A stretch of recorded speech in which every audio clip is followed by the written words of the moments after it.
Bubsy is a joke. He started in the 90s and immediately blended into the sea of everyone else doing the exact same thing, creating a cartoon animal mascot with a gimmick. But instead of running fast or being good, Bubsy's gimmick was that he talked and joked. More like a bridge too short. The jokes characterized him as an overconfident, reckless hero who acted first before he thought, creating a signature catchphrase to emphasize that feeling. What could possibly go wrong? The only reason Bubsy has had any relevance in the past 3 decades is because of Bubsy 3D, a borderline unfinished, nonsensical mess that often holds the title of worst game of all time. And yeah, it's bad. I should be the kind of person who says, oh, it was an interesting and esoteric game that was trying something new, but no. It's bad. The only caveat I will give Bubsy 3D is that the idea it should be better because Mario 64 was out by the time it was out is stupid, considering they were both released the same year. Bubsy was just trying to do what Mario was doing without knowing how he was going to do it, and suffered when he tried to reach for the stars without a pilot's license. And so that's what Bubsy became following his crash in 96. A joke. A punchline in and of himself where the name stood in for the funny. Ask anyone chronically online enough to know about Bubsy and be met with a laugh and a chuckle. Any mention of him past the 90s was either a joke or an attempt to cash in on the joke. Then came along Bubsy 4D. Bubsy 4D came to us with a promise. It saw the way Bubsy had been handled all of his life, and with a wink and a nod it promised us something different. Something better. Something good. It wanted to take the joke seriously.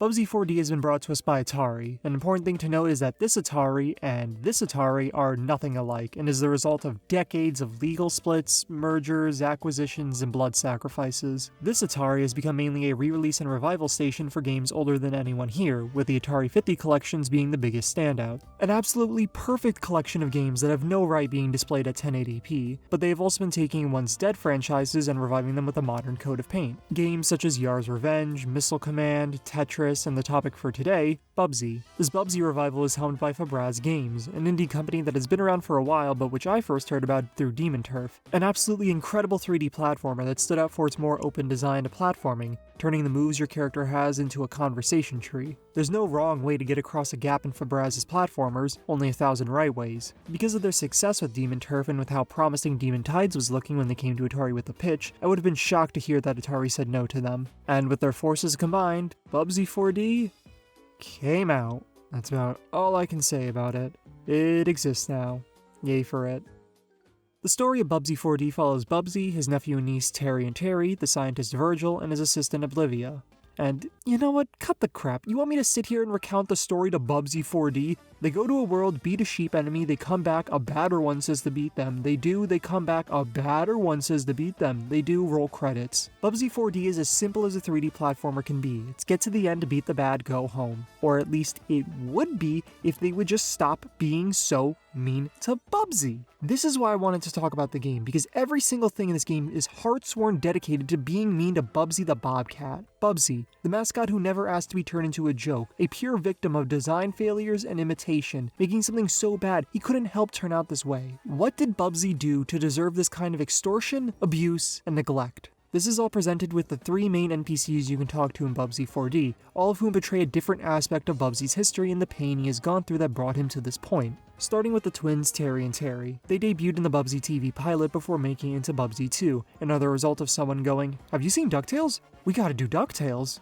They're Bubsy's nephew and niece, being the only family we actually see him interact with during the game. Why are they with Bubsy? I don't know, maybe it's in the game manual, but I can't read. Immediately within their introduction to Bubsy 4D, they make Bubsy out to be an old, forgotten relic and a being of another time. Within this oldness, they recognize a fear in Bubsy, a fear of being forgotten, the one thing that haunts him. Inside this fear, however, they see an opportunity for riches. They steal Bubsy's items and force him to spend his own collection of wool balls from the game and blueprints to get his own stuff back. This is harmful to Bubsy on 2 distinct levels, the first being the most obvious that Bubsy isn't in the best spot financially. Throughout the game, there are several mentions of just how desperate Bubsy is for money and how bad he can be at saving and managing it. Within this struggling man, however, all the twins see are cartoon-style $ eyes. The second of these reasons is far more depressing, that being Bubsy's compulsion with collecting, bordering on addiction. Because of Bubsy's nature and the era in which he was created, he has a near obsession with collecting. He uses this to fill the void his life has become, allowing himself to be defined by a desire for these trinkets he knows are useless, but that fill the emptiness now.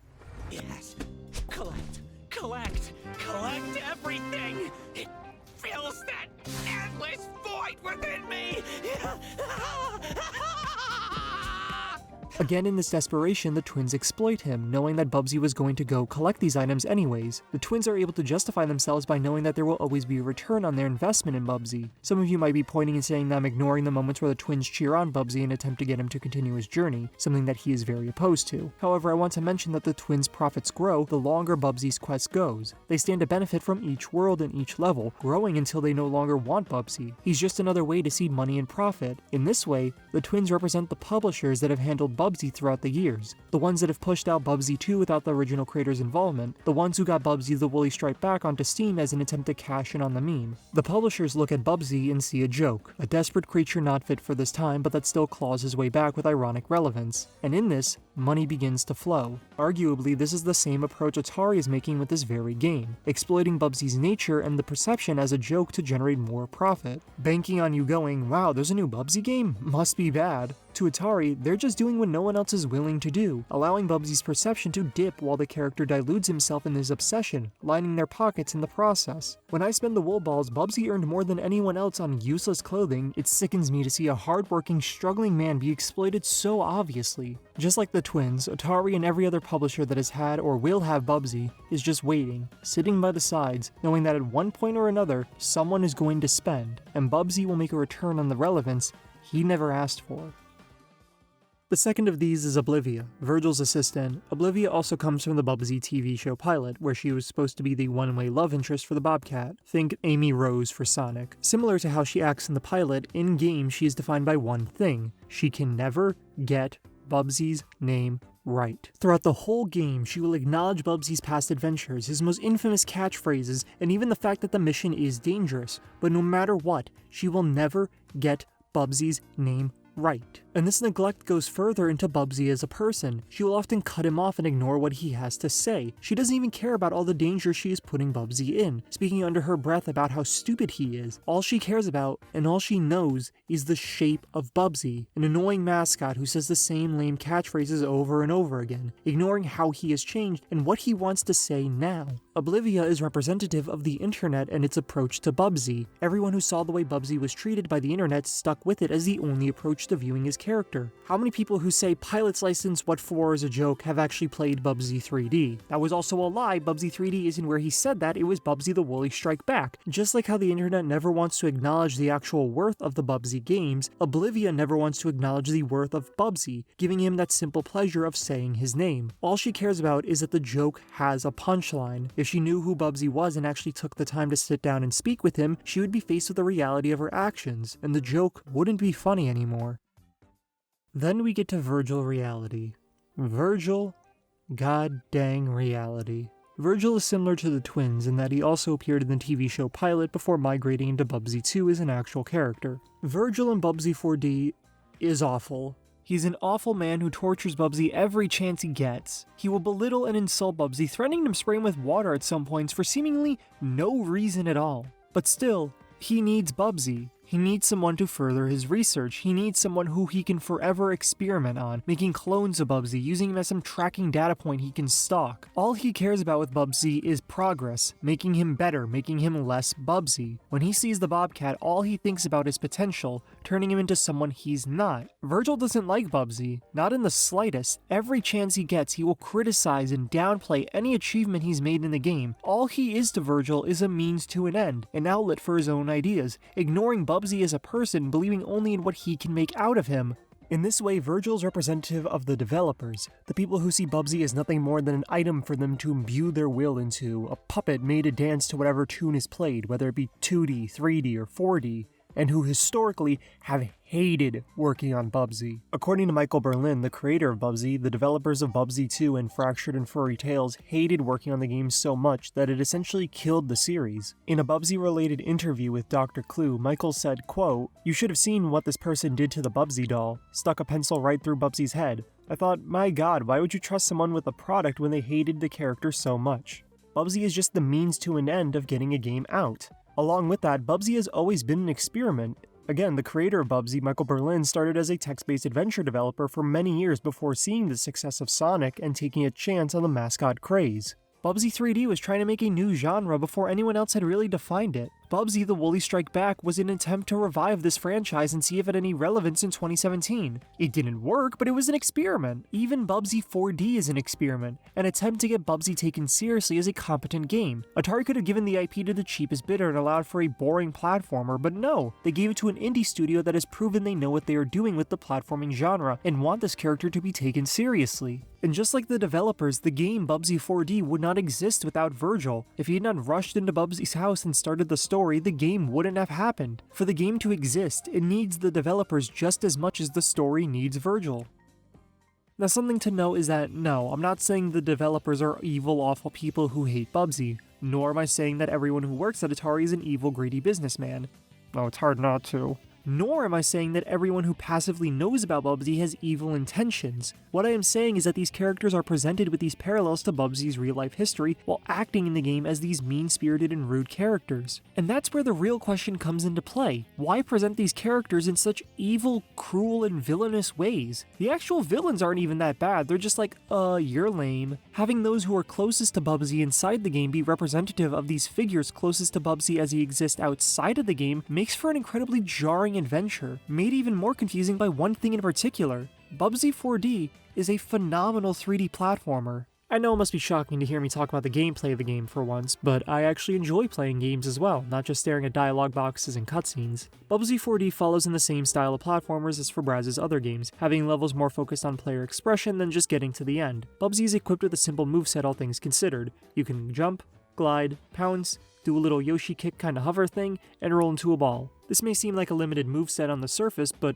my god is that far from the truth. The fluidity with which you can cancel from each move into the next, bouncing around wherever you need to go, feels amazing. Very few platformers allow for this type of flow state where everything just simply goes into the next with no room for awkward stalls anywhere. This is on top of a wide selection of upgrades that can help change and improve Bubsy's moveset. All of these are a joy to use and are entirely optional. They just turn the 1000 right ways to get over a gap into 1200 ways. Each of the levels feels so distinct from the last, not only in their level design, but in their visuals and gimmicks. They look so strange with this bizarre arts and crafts aesthetic for the planets. However, they make for an incredibly fun level to run around in and see all the little details within. On top of being wonderful to speed through if that's your jam, though I prefer exploration. Each level is massive, but still has a clear goal for Bubsy to reach, signified by the Golden Fleece. I know a lot of people expect a more mission-based approach to 3D platformers, but the simple ones that just get to the goal are just as fun.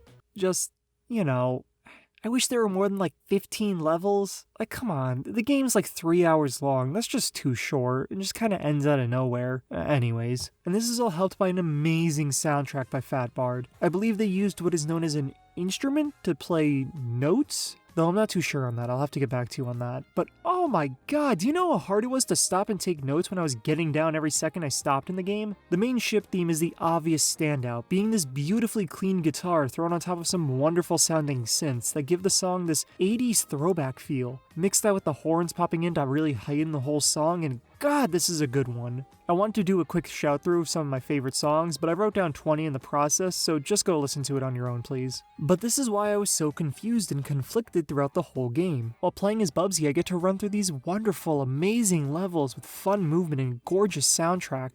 Then the second I stop and talk to any NPC, not even the main three, I see Bubsy get attacked and bombarded as if he's done something unforgivable, when he's supposed to be the one saving the day. It's like not being in on a joke. The Bubsy I see in this game is a competent hero who controls like a dream, but the Bubsy I see described to me is a washed up moronic loser who can't be trusted to turn the oven on. So let's explore Bubsy now. What is it about this hero that makes him tick? Why is he presented in this way? And what is he trying to say about his own past?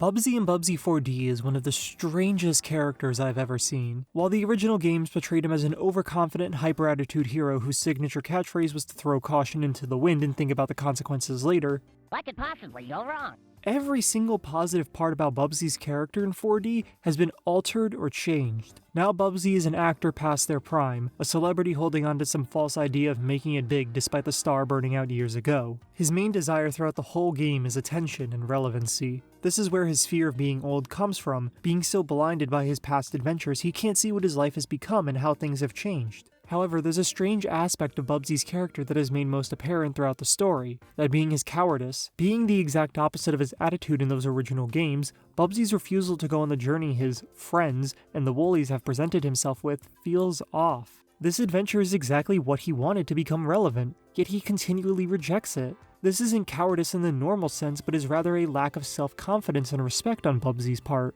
He'll go on the journey despite being inherently against it because he can't stand up for himself, and this is one of the few aspects that kinda bleeds into the gameplay. Throughout the game, Bubsy will make fourth-wall breaking jokes, commenting on the nature of his journey and the fact that he is in a game. These jokes highlight his true experiences being not only in the game, but also on this journey. He's terrified, uncomfortable, and scared. The jokes showcase his reluctance to engage with the game's mechanics.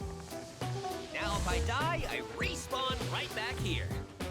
It's kind of horrifying when you think about it. The harsh reality of being in a platformer, I don't think I'm in control here. and how focused his mindset is on his life outside of the journey. Ooh, a silver yarn ball. Now to stash it for retirement. Or blow it on... Never mind. Remember what happened last time, Bubsy. Bubsy very much does not want to be here, yet due to his inability to stand up for himself, he is dragged and pushed around by those who represent the worst aspects of his own history. The ones that made him into a joke and tear him down constantly. Those who prioritize profit over expression. Those who laugh and refuse to understand. And those who see this character as nothing more than a technological experiment for them to use to their own benefit. Yet despite all of that, he still clings on to one idea. The same idea this game started with.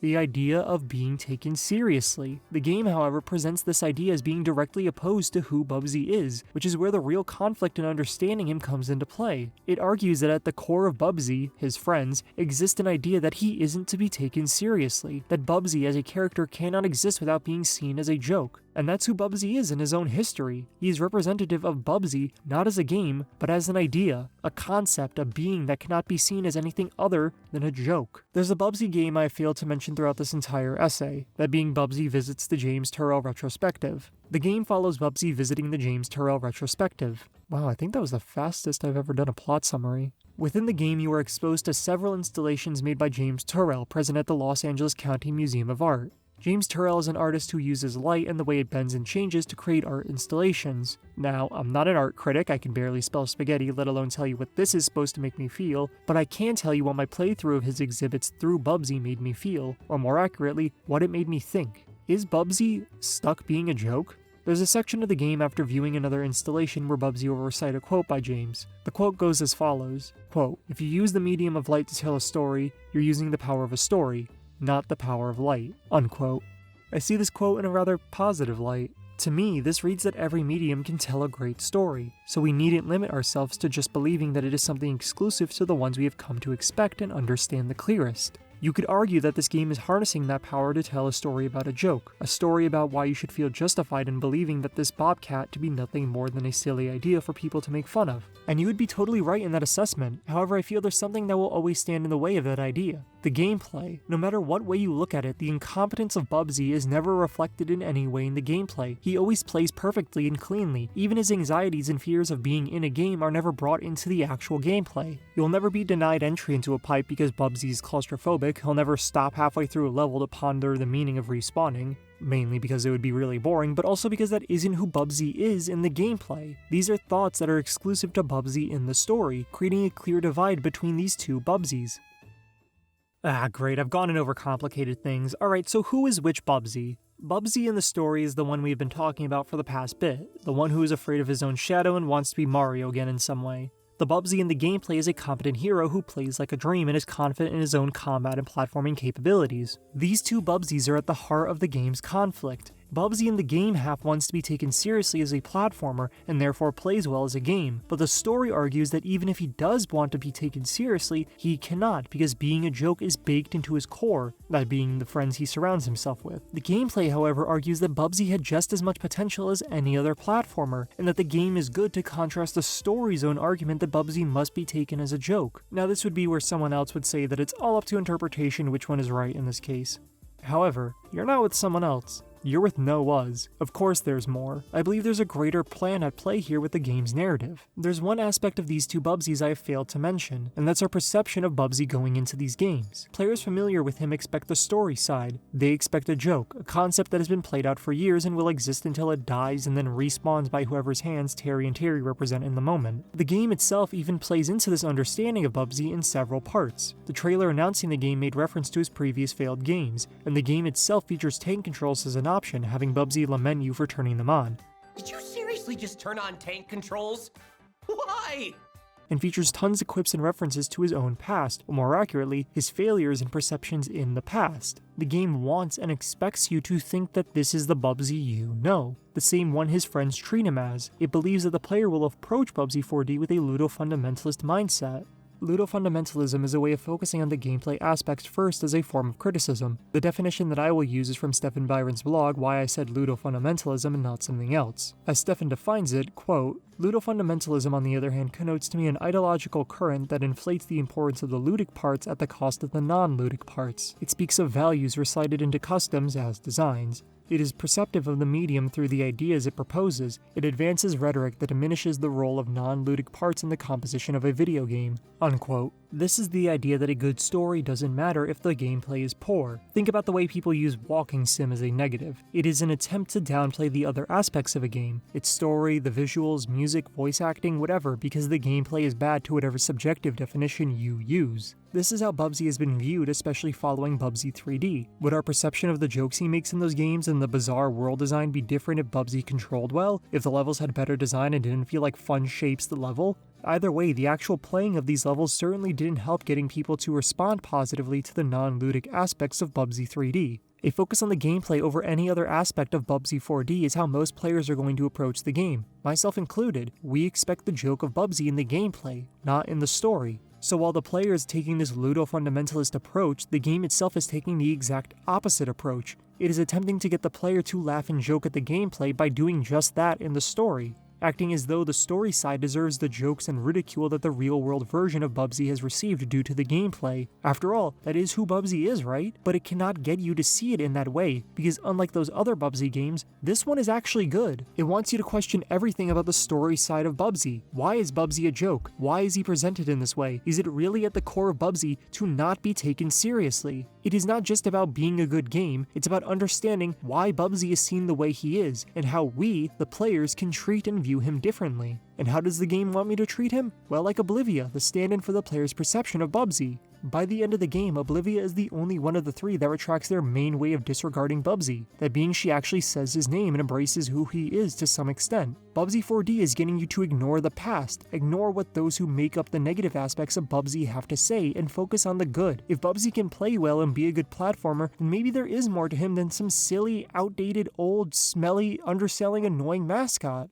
Sorry, I still have to get better at treating him like the game wants me to. Bubsy 4D won't be taken seriously overnight. Just like Bubsy's own descent into a joke, it will take time and lots of changes to see him as anything other than how we have come to view his original games. Perhaps this game's wish to take the joke seriously was all for naught, and players will never change their minds, ignoring this new idea of who Bubsy could be, sticking forever with viewing him as a joke. But I want to end this video with a question of my own. Not about Bubsy, but about me.